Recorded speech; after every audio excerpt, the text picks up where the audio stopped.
Welcome to Sekenani Girls High School.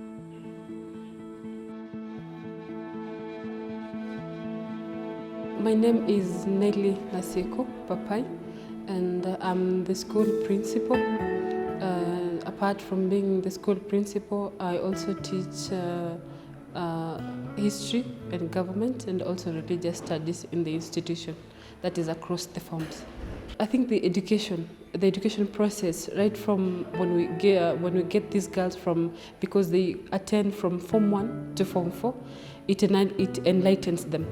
It enables them to be better citizens because they are able to be equipped with the right knowledge, attitudes and skills so that they can be able to fit in and become better citizens, to be productive, to be able to build this community to be a better one. Because if you look at the community where we live in, we have several challenges, but with education, then they are able to actually be better people because they are able to contribute to the development and also help back at home because they're able to get jobs that will earn them a living, and they're able to help parents at home improve their standards of living because our standards of living are still low, but with education they're able to do that.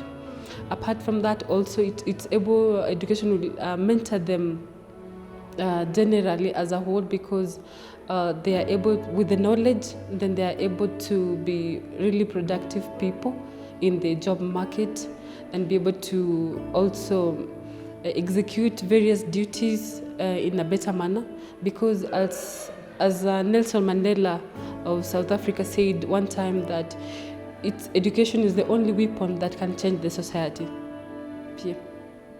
When you educate a girl, for example, in this setup, the Maasai setup, when you are able to educate a girl, then it means that the girls are able to, generally, they're able to get jobs, they're able to get skills. And that way, if they're able to get jobs and skills, it means they will be independent. That way, they'll be able to earn a living.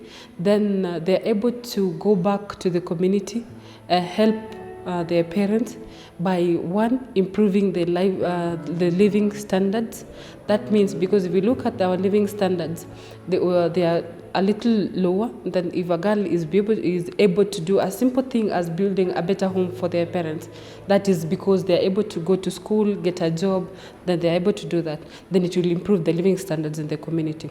And apart from that, also we are pastoralists. We keep cows.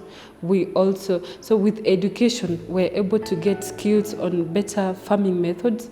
So it means that we're able to, we can help our parents back at home on better ways of taking these cattle, because as far what I know at the moment is you can also interbreed those cows to get better ones, because at the moment we're only focusing on the number of cows.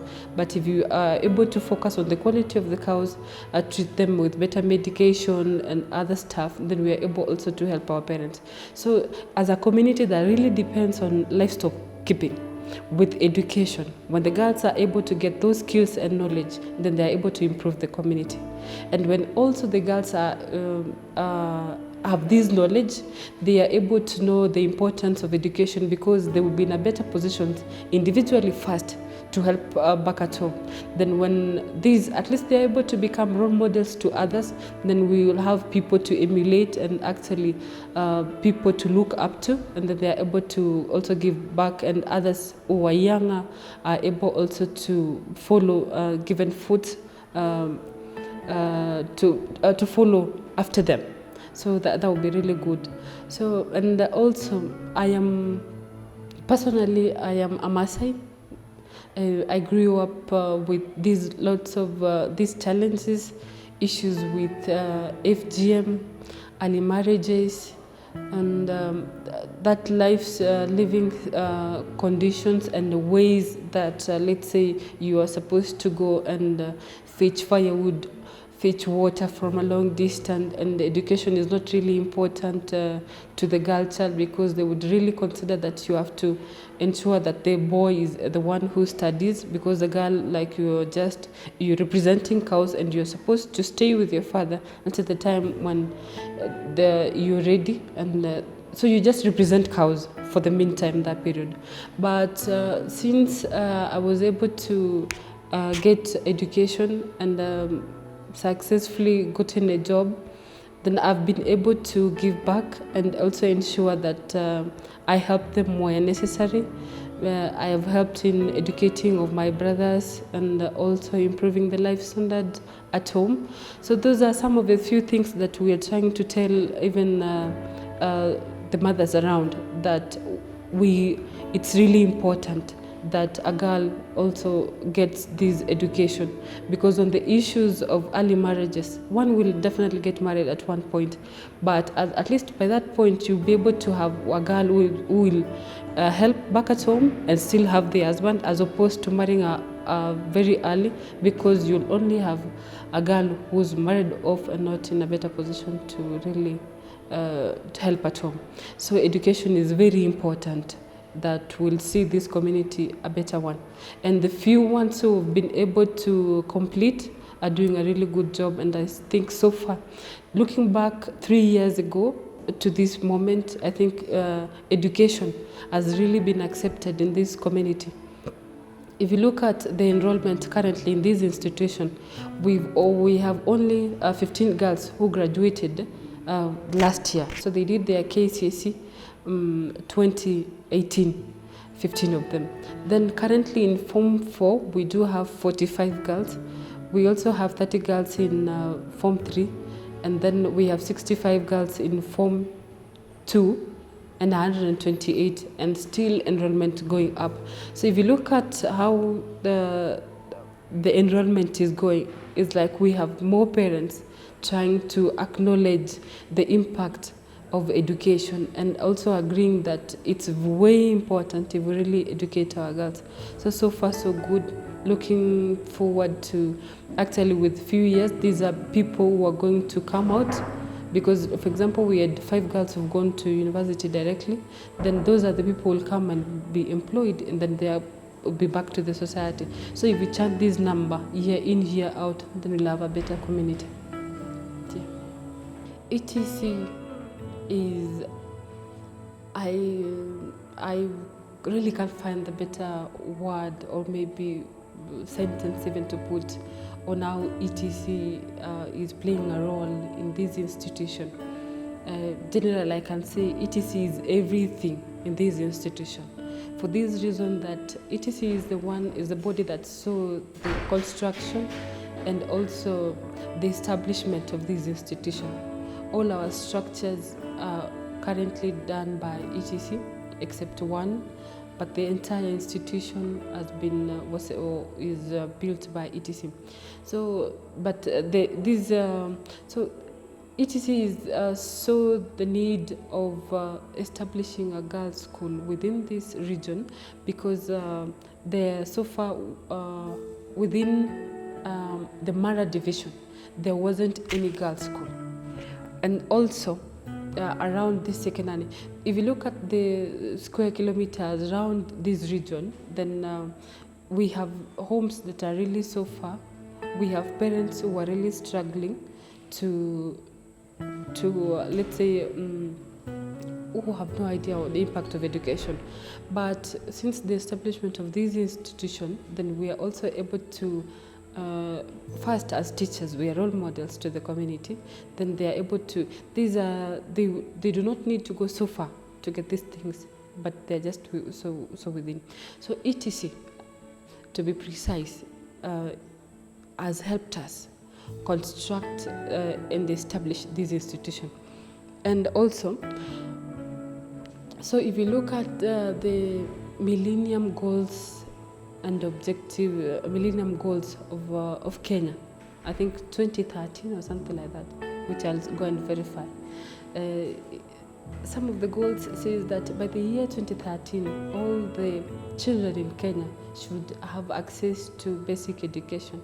This basic education entails the primary education and the high school education. Before, when Sekenani wasn't established, then it means the 278 or almost 278 or 280 girls who are in school right now and the 15 girls who have graduated would not have access to education. So ECT is seeing the realization of these Millennium Goals of 2030 of Kenya. So it also has helped the community also be able to have an institution within that can help them access this education, because one thing that also the country is struggling on is access to education. So which ECT has seen the Sekenani community access education. And this institution does not only serve Sekenani community, it serves a stretch of from this Sekenani community all the way to a village to Olaimutia, Olderkesi, Naikara, Ngoilale, Talek, Edonyeringa, Ngoswani, all the way from Narok town, and also the Transmara, and Transmara, both east and west. So it's a long stretch that girls are able to access education. So then also pertaining quality of education that they are able to get within the institution, it's the best, because some of the structures that also we have in the institution actually are benchmark to other people to come and see on, because I believe on having the right structures and also equipments in actually offering education, because it really counts, and we are able to impart knowledge on them better, because we're able to provide the necessary learning environment. So this necessary learning environment, they are able to study in a much better way. So we have dormitories that are constructed by ETC. We have classes which I can confidently say are the best so far. We have schools that benchmark on it. So ETC has helped us also realize these goals and objectives of the institution. Having a boarding school in this area is very critical for this reason that homes are scattered. A girl will travel very many kilometers to get to their homes. That's only one factor. And in these several kilometers, we have wild animals who are always roaming from the park and from the conservancies that are around. So it's one, a long distance. Two, we also have the wild animals in between.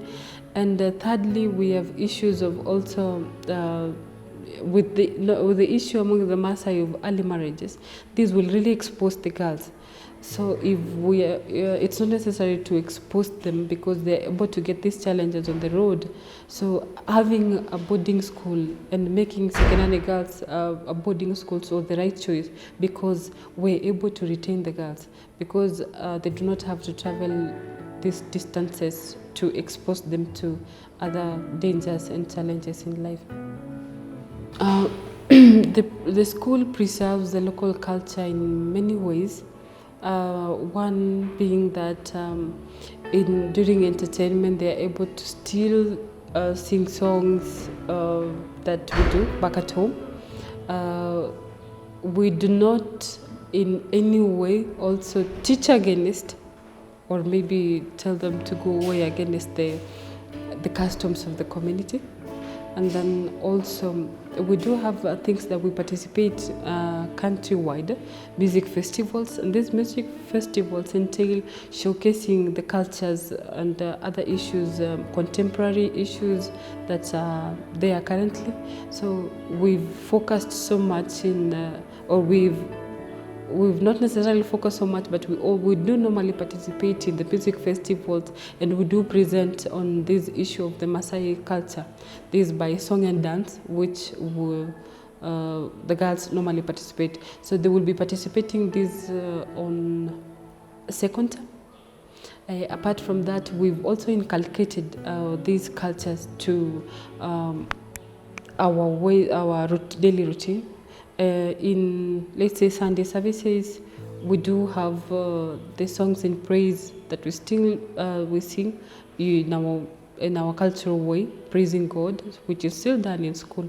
So we still mold them. Apart from that, also the morals and the values that we instill on them are still the same, and we tell them and we instill on them the right ones that are still installed at home. Kaitomoni tandai tisukul ontoyie o Sekenani. Ashe oleng.